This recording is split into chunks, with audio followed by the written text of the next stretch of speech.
It's really my personal philosophy that what we call gamification today, we're just going to call design tomorrow. Because no one really wants an experience that's less fun. No one wants an experience that's less engaging. So if you're talking about a set of design principles that helps you to do more fun, more engaging experiences that people are more likely to use, that applies to absolutely every product on the planet. So I think that gamification as a term is going to kind of disappear, and it's just going to become what we call good design. And I think you start to see whispers of this on platforms like iOS.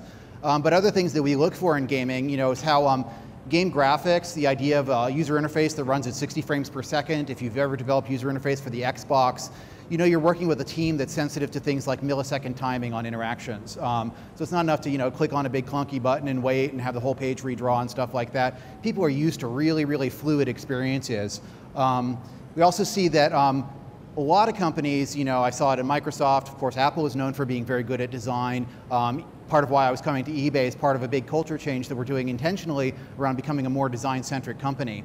And as you look at trying to become more design-centric as a large enterprise, there's not a lot of models out there for how to do that. I mean, it's, the sort of, facile, strategy is to let's go hire a bunch of graphic designers.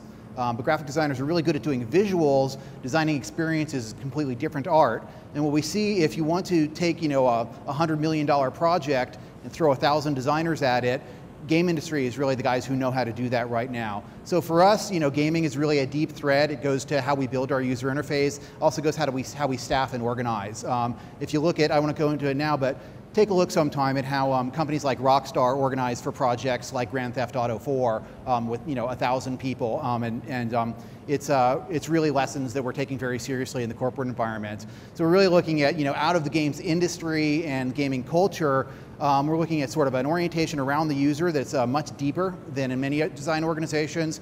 Processes that are organized around doing things that are very, very subjective at really, really large scale. And there's a real art to that. And then all the tools. If you want to do really good, really engaging UI, you need tools that let your artists move really quickly. So we're stealing all this stuff. I'm hiring a lot of people out of games industry, and for me, it's just part of taking design into the future.